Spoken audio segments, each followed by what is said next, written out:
ఉన్న బంగారాన్ని విడిపించి ఆ రోజు ఆన్లైన్ రేటుకే మేము కొంటాం. Sharma gold company. నమస్తే, వెల్కమ్ టు సుమన్ టీవీ. నేను మీ యామ్ని. ప్రస్తుతం మనతో ఉన్నారు జ్యోతిష వాస్తు శాస్త్రంలో మొట్టమొదటిసారిగా పట్టా తీసుకున్న తొలి తెలుగు మహిళా పంచాంగకర్త, మహా ఉపాధ్యాయులు డాక్టర్ ఈడ్పుగంటి పద్మజారాణి గారు ఉన్నారు. అమ్మతో మాట్లాడదాం. క్రోధినామ సంవత్సరంలో అసలు 12 రాశుల వారికి ఏ విధంగా ఉంటుంది, ఈ విషయాలు కూడా మనం అడిగి తెలుసుకుందాం. అమ్మతో మనం మాట్లాడదాం. నమస్తే అండి. నమస్కారం అమ్మ, ఈ క్రోధినామ సంవత్సరంలో అసలు సింహరాశి వారికి ఏ విధంగా ఉంటుంది, అలానే ఈ రాశి వారికి సంబంధించి ఆదాయం కానీ వ్యయం, రాజపూజ్యం, అవమానం గురించి తెలియచేయండి. ముందుగా మనం ఈ రాశి ఫలితాలు తెలుసుకునేటప్పుడు కూడా కొన్ని ముఖ్యమైన విషయాలు కూడా ఇక్కడ మనం తెలుసుకోవాలి. మొట్టమొదటిగా ఏంటంటే ఈ రాశి ఫలితాలు అనేటప్పుడు గ్రహ సంచారం ఎలా ఉంది, ఎందుకంటే ఇది గోచార ఫలితాలు ఇవి కాబట్టి గ్రహ సంచారం ఎలా ఉందన్నది ప్రతి రాశి మనం తెలుసుకుంటాం. రెండోది వచ్చేటప్పటికి ప్రతి వ్యక్తికి జన్మ జాతకం అని ఒకటి ఉంటుంది. అంటే పుట్టినప్పుడు జాతకం వేయిస్తారు, దాన్ని బట్టి వాళ్ళకి ఏ దశలు నడుస్తున్నాయి, అంతర్దశలు నడుస్తున్నాయి, అది ప్రధానంగా సాగుతూ ఉంటుంది. చాలామంది వేసుకునే ఉంటారు. కాబట్టి దాన్ని బట్టి ఏదన్నా అంటే నడిచే దశలు ఏంటి, అంతర్దశలు ఏంటి అన్నవి చూసుకుంటూ పెడతారు. అది మాత్రమే కాకుండా ఈ గోచారాన్ని సంవత్సరం కలిపి చూసుకోవాలి. కానీ కేవలం గోచార ఫలితాలు బట్టే, నామ నక్షత్రాలు బట్టి కానీ, అంటే గోచార ఫలితాలు ఎలా చూసుకుంటారు, చాలామంది వాళ్ళ నక్షత్రం తెలుసో లేకపోతే నామ నక్షత్రం ప్రకారమో రాశి ఫలితాలు తెలుసుకుందాం అని అనుకుంటారు. ఆ తెలుసుకునే ముందు వాళ్ళ అసలైన జాతకాన్ని కూడా కలిపి చూసుకున్నప్పుడు ఫలితాలు బాగుంటాయి. ఎందుకంటే ఇది కామన్గా చెప్పేది కదా. అలా కాకుండా కేవలం ఈ గోచార రీత్యా ఫలితాలను మాత్రమే చూసుకొని ప్రధానమైన నడిచే దశ అంతర్దశలని చూసుకోకపోతే కరెక్ట్ కాదు. ఎందుకంటే అది చూసుకున్నప్పుడు ఆ నడిచే దశలు అంతర్దశలు బాగుండి అన్ని రకాలుగా బాగున్నప్పుడు ఇందులో ఏదైనా చిన్నపాటి అశుభ ఫలాలు ఉన్నప్పటికీ కూడా దీన్ని ఓవర్కమ్ చేసేయచ్చు. చిన్న పరిహారాలు చెప్తాం కాబట్టి. అంతేగాని ప్రధానమైనది చూసుకోకుండా దీంట్లో ఉన్నవి చూసి కంగారు పడి, అంటే అమ్మ మాకు ఏలినాటిసనో లేకపోతే అష్టంశనో అలా కంగారు పడవలసిన అవసరం లేదు. ఎందుకంటే ఈ గోచార రీత్యా ఫలితాల బట్టి మనం చేసే పరిహారాలు శ్లోకాల రూపంలోనో ఏదో చిన్నవి చేసుకోగలం. ప్రధానమైన జాతకంలో ఏ రకమైన సమస్య లేనప్పుడు దీని గురించి అంతగా చింతించక్కర్లా, ఏ రాశి వాళ్ళకైనా అన్నది కూడా ప్రధానంగా అందరూ గుర్తుపెట్టుకోవాలి. అంటే ఇదే కాదు, ప్రధానం వాళ్ళ జాతక చక్రాన్ని కూడా కలిపి చూసుకోవాలి. అప్పుడే దాని యొక్క ఫలితాలను మనం అన్వయించుకోవాలి అన్నది కూడా ఒకటి గుర్తుపెట్టుకోవాలి. ఈ సంవత్సరం సింహరాశి వాళ్ళకి ఆదాయం 2, వ్యయం 14, రాజపూజ్యం 2, అవమానం 2.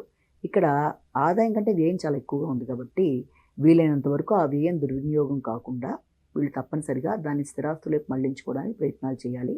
గృహ నిమిత్తం చింతామణి గృహంతస్య శ్రీమన్నగర నాయిక, స్థల నిమిత్తం వరాహయ ధరణిద్వారకాయ త్రివిక్రమాయన మహాని శ్లోకాలను బాగా పఠించుకుంటూ ముందుకు వెళ్ళినట్లయితే ఆర్థిక ప్రయోజనాలతో పాటు నష్టపోకుండా వీలైనంత వరకు మంచి గృహం కానీ మంచి స్థలం కానీ దొరకడానికి, ఇతరుల చేతిలో మోసపోకుండా ఉండడానికి ఆస్కారం అనేది ఉంది కొనుగోలు సమయంలో వాళ్ళు అలా కనుక చేయగలిగితే.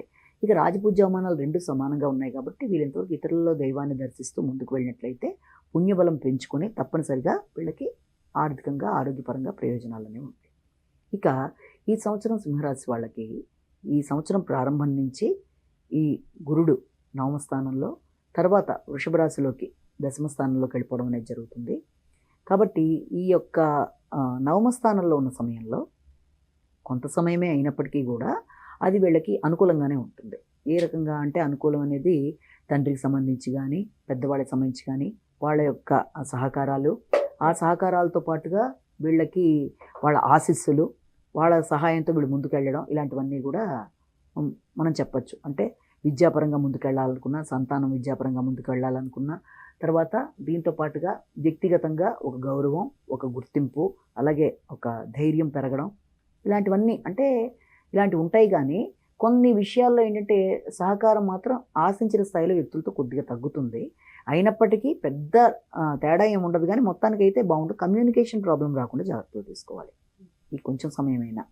తర్వాత గురుడు వృషభ రాశిలోకి రావడం జరుగుతుంది. అది దశమ స్థానం అయింది, శత్రుక్షేత్రం అయింది. ఎప్పుడైతే అందులోకి రావడం జరిగిందో వృత్తిలో కొంత చికాకులు, లేకపోతే గౌరవం కొంత తగ్గడం లాంటిది, అధిక శ్రమలు, ఒత్తిడులు లాంటివి, ఇలాంటి వాటికైతే ఆస్కారాలు ఉంటాయి.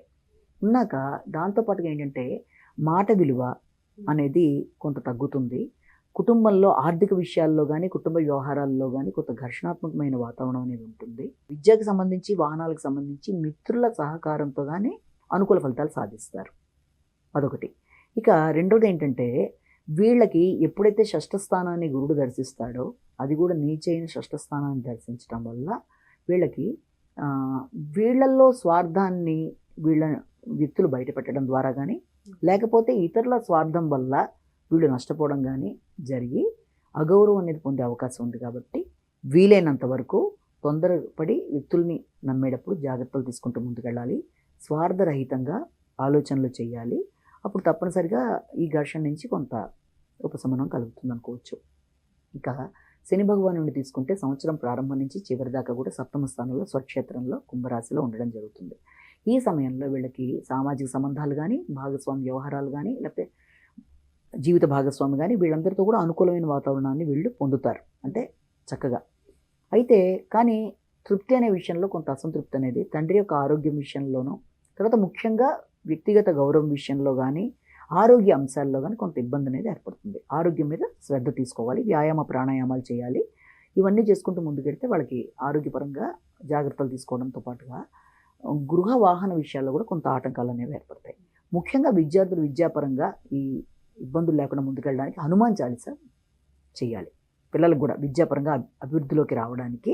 అలాగే వీళ్ళు కూడా తప్పనిసరిగా శని దోష నివారణకి, అంటే ఈ యొక్క దానికి వీలైతే ఇప్పుడు శని దోష నివారణ అంటే చాలా రకాలు ఉంటాయి. అదే విష్ణు దీపారాధన, అంటే వెంకటేశ్వర దీపారాధన కానీ లేకపోతే రావి చెట్లకు ప్రదక్షిణ, ఎవరి ఆల్రెడీ ఈ పాటికి రకరకాలు చేస్తూ ఉంటారు కాబట్టి దాన్ని వాళ్ళు ఇంకొంచెం చేసుకుంటూ ముందుకు వెళ్ళినట్లయితే అది బాగుంటుందని భావన చేయొచ్చు. ఇక దాంతోపాటుగా ఈ రాహుకేతువులు వచ్చేప్పటికి వీళ్ళకి అష్టమ స్థానంలోనూ ద్వితీయ స్థానంలోనూ ఉండడం జరుగుతుంది. ఎప్పుడైతే అష్టమ ద్వితీయ స్థానంలో ఉండడం జరుగుతుందో ఆరోగ్య విషయంలో కానీ ఆకస్మిక ఖర్చుల విషయంలో కానీ అనుకోని ఇబ్బందులు కానీ లేకపోతే విమర్శలకు కానీ అవకాశాలు ఒకటి. రెండోది ఆర్థిక విషయాల్లో, మాట విషయంలో, కుటుంబ ఘర్షణల్లో అవకాశం, అంటే ఇలాంటి వాటికి మాట నిలబెట్టుకోలేకపోవడం. కాబట్టి ఈ విషయంలో మాత్రం కొంచెం గట్టిగా వాళ్ళు రాహుకేతులకు సంబంధించి జపాలు, అంటే ఏ రకమైన జపాలు చేసుకుంటాము? దుర్గే స్మృత హర్షభీతి మశేషియంతో స్వస్థే స్మృత మతిమతిగా శుభాంధదాసి దారిద్ర్య దుఃఖ వైహారిని కాతుధన్య సర్వోపకారకరణాయ సుధార్థ చిత్త. ఇంత చేయలేము కనీసం శ్రీ దుర్గాయ నమః, శ్రీ గణేశాయ నమః అనే శ్లోకాలని బాగా పఠించుకుంటూ నా కూడా దాని యొక్క సమస్యని మనం అధిగమిస్తూ ముందుకు వెళ్ళొచ్చు. కాబట్టి ఈ విషయాల్ని బాగా జ్ఞాపకం పెట్టుకోవాలి. అంటే పరిహారం కూడా అయితే చేసుకోవాలి. మా పరిహారం, ప్రత్యేక పరిహారం చెప్తాను. ఇది మామూలుగా చెయ్యాలి ఈ రాశి వాళ్ళు. ఇదే మాత్రం కాకుండా మామూలుగా చెప్పే ప్రత్యేక పరిహారంలో మనం చెప్పేది ఏంటంటే శ్రీదత్త శరణమ్మ అనేది. అది కూడా ప్రతిరోజు ఉదయం 5 to 6 మధ్య, సాయంత్రం 6 to 7 మధ్య చక్కగా చేసుకుంటే ఫలితం బాగుంటుంది. శ్రీదత్త శరణమ్మ అన్నది వీళ్ళు చేయవలసిన మొదటి శ్లోకంగా భావించవచ్చు. దత్త మందిరాలకు వెళ్ళడం కూడా వీళ్ళకి మంచి ఫలితాన్ని ఇస్తుంది. కాబట్టి ఈ విషయాలు జ్ఞాపకం పెట్టుకుని ముందుకు వెళ్ళినట్లయితే వీళ్ళకి ఆరోగ్యపరంగా కానీ లేకపోతే ఆటంకాలను అధిగమించడంలో కానీ అన్ని విధాలా బాగుంటుందని భావించారు. చాలా చక్కగా తెలియజేశారండి. సుమన్ టీవీలో మీ పర్సనల్ అండ్ బిజినెస్ ప్రమోషన్స్ కోసం కింది నెంబర్కి కాంటాక్ట్ చేయండి.